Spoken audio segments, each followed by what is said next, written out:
Hi, I'm Mike Warner, this year's president of the Greater Medina Chamber of Commerce Board of Directors. I would like to welcome you to the 2018 Candidates Forum in partnership with Medina TV.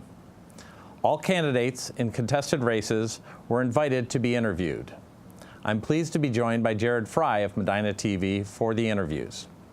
We hope you find these interviews informative and helpful as you cast your vote.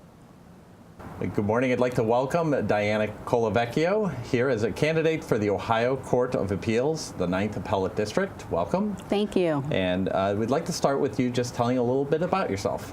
Thank you for having us. Thank you to the Chamber and this forum. Our candidates are all very appreciative of the many opportunities that we get to speak before the public, and certainly to have this videotaped and put on your website is a big advantage for us, so I certainly appreciate that. I'm Diana Colavecchio, and I am one of the judicial candidates for the 9th District Court of Appeals. I'll begin by saying that that is a very important court. It sits in Akron in Summit County, but it does cover 4 counties, Medina, of course, being one of them. And it's a very important court because it is the court that is just one step below our Ohio Supreme Court. And as you know, that's the law of the land in Ohio. But unfortunately, the Ohio Supreme Court does not have to accept to hear every case that is requested to be heard, which means then that the final decision in most cases is at the 9th District Court of Appeals level. So it is a very, very important court.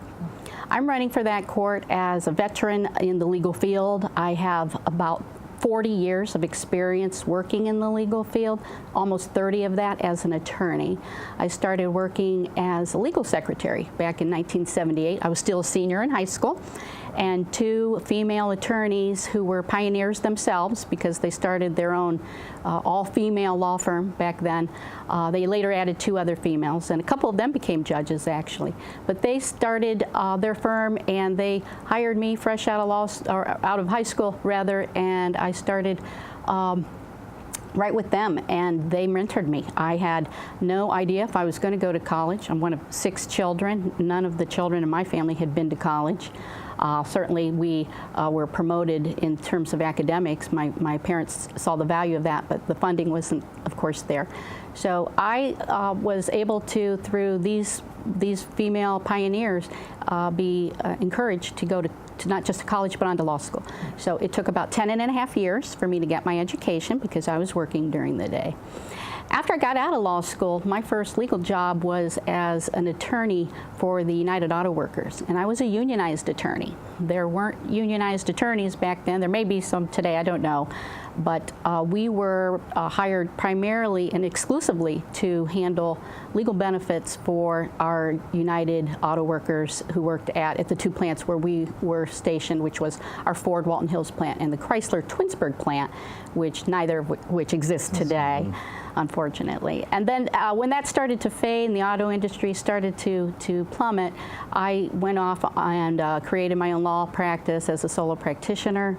I took on very sensitive cases and family-oriented cases. I handled everything from bankruptcy to foreclosures to estate planning. We did trusts and veterans work. We helped people who were losing their homes, we were losing their children, losing a loved one. So I feel that people trusted me over the years to handle those sensitive matters for them. And then I jump-started my political life in 2006 when I was successful in winning a seat on our local Cuyahoga Falls City Council. And I served on City Council for 7 years. I was president of council for 2 years. And in that role, I was certainly, I think, hopefully most people saw me anyway as the voice of reason on City Council.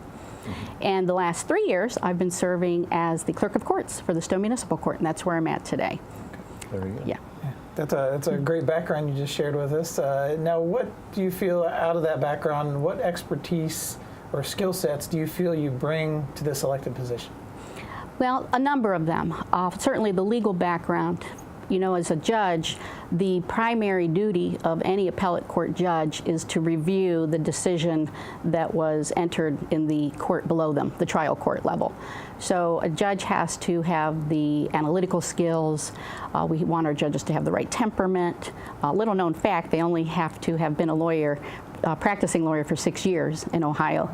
There's been a lot of debate about that. In fact, our Supreme Court justice thinks maybe that qualification should be increased from 6 years. I probably tend to agree with that. But so that legal training is there. I have the qualifications to perform the basic duties of an appellate judge. But I think the duties of an appellate judge are beyond that. And a judge should take more of a global approach to what they're doing on our 9th District Court of Appeals. And I say that mostly as a result of my experience as a clerk. In the clerk's office, I've had to take a global approach because when I entered there, I inherited a significant amount of issues. One of them being we had just acquired, prior to my arrival, a whole new case management system that was supposed to allow us to do electronic filing, to scan documents to our website, and it would do those things, but there had not been enough training of the support staff to make it do those things. So my technological skill set has been vastly increased as a result of taking on this job. Today, my staff has performed very well. I'm very proud of them. We now are the only municipal court in Summit County that does electronic filing. Our civil department is 100% paperless, and we even will put the pro se filers in our system for them. We serve as sort of a help desk for pro se filers, people who aren't represented by attorneys. The other thing I'm very proud of, and the other thing I think is why I take a global approach to any public office that I would hold, would be that I'm very cognizant of the costs that are involved in running a court. You know, our municipal court has to sustain itself, which means our revenues have to cover our basic operating expenses to pay our payroll and keep the lights on. That's not true of state-ran courts like the Ohio Supreme Court, but it's true of municipal courts, and they're funded differently.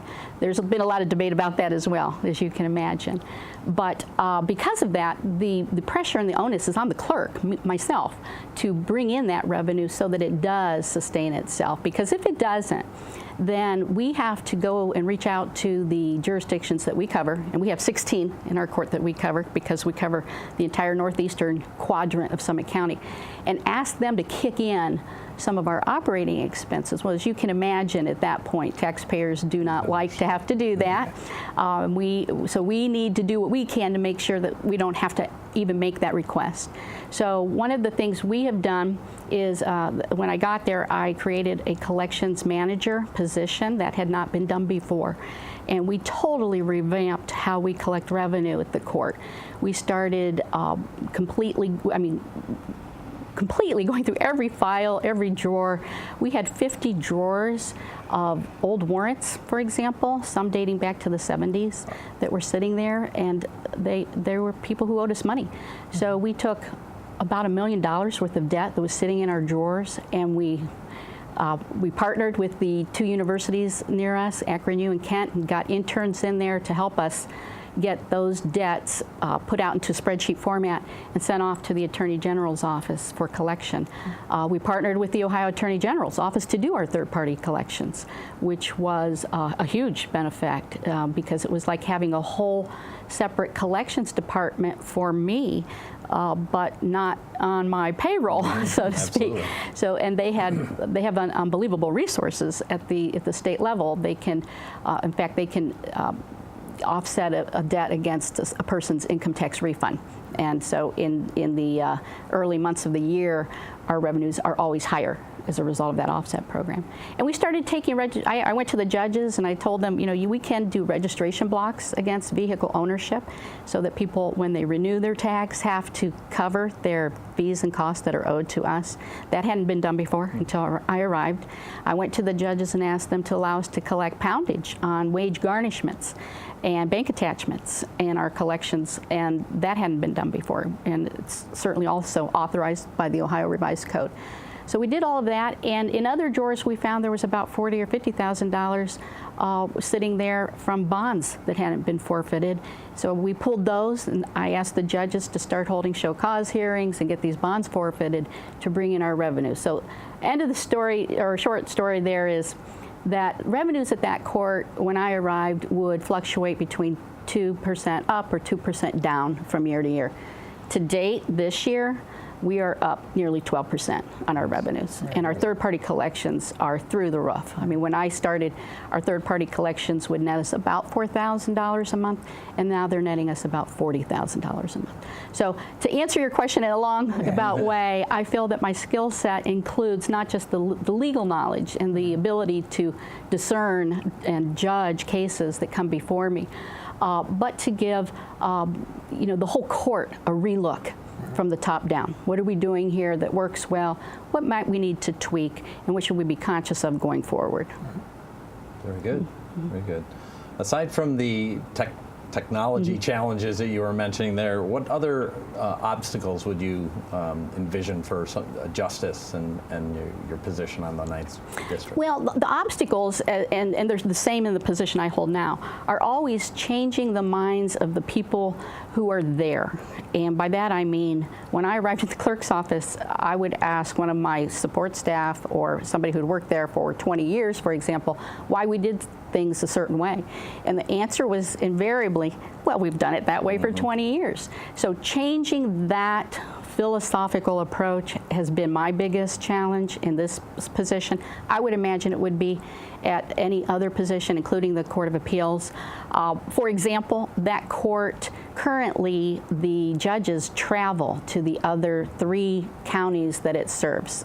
So for, by way of example there, if a court trial was held in, say, Wayne County in their common pleas court, and one of those litigants appealed that decision, our judge panel, of the 5 judges, there would be a panel of 3 appointed.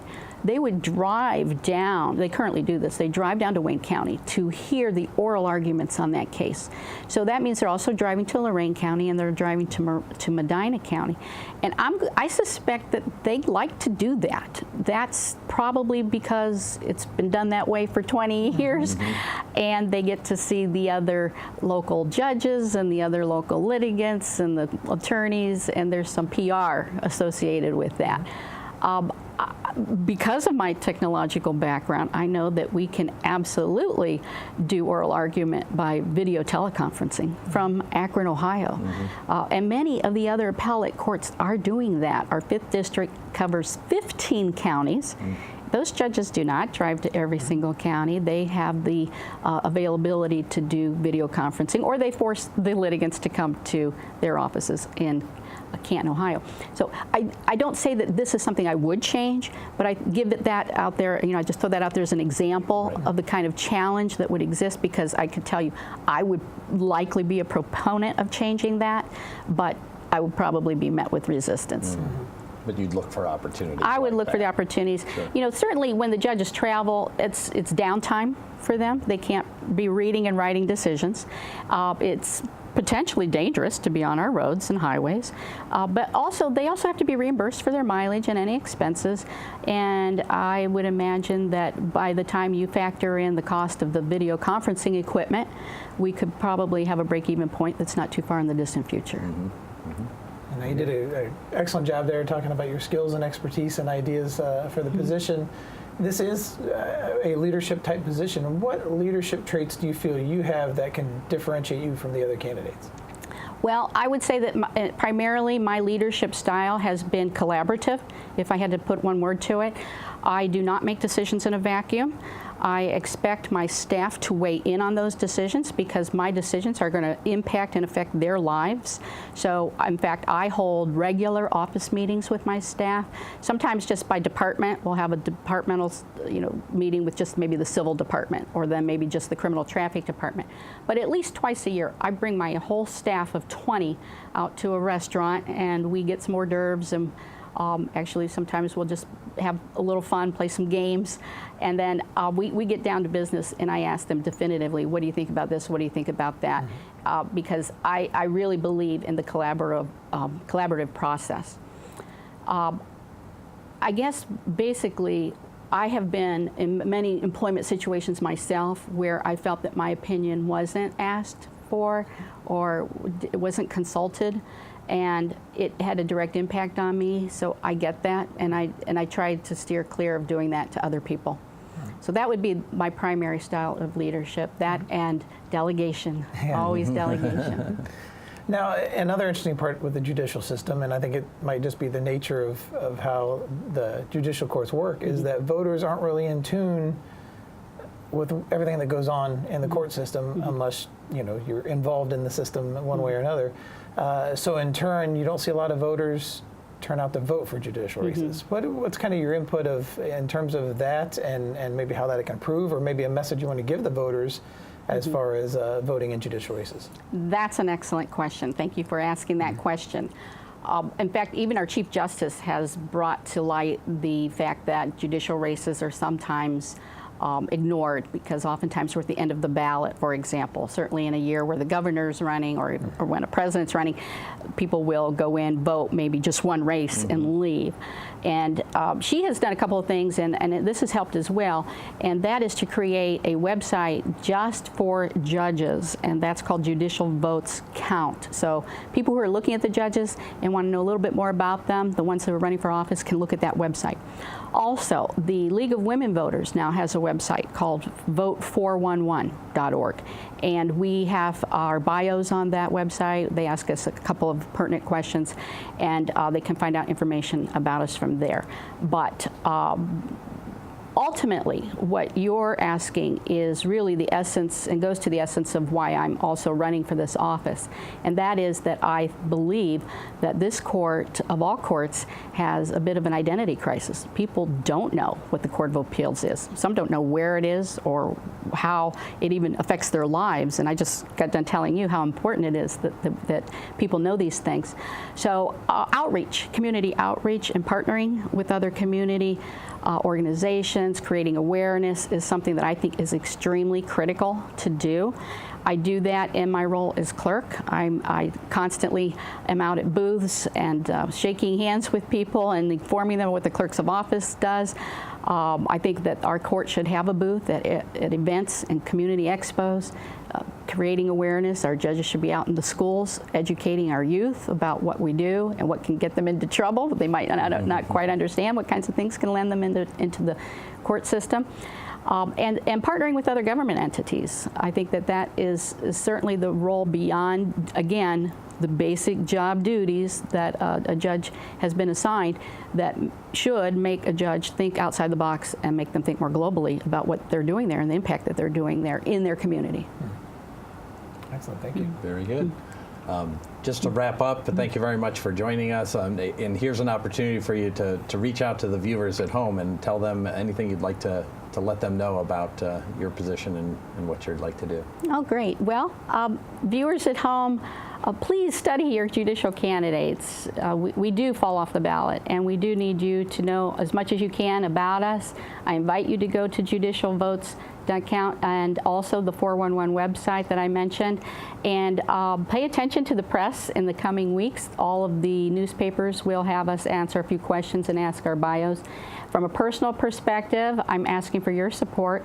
I believe that I've dedicated my entire adult life to the judicial system, and I think I can make an impact. I hope it's a positive one. I hope that you think that it will be, and I look forward to serving if elected.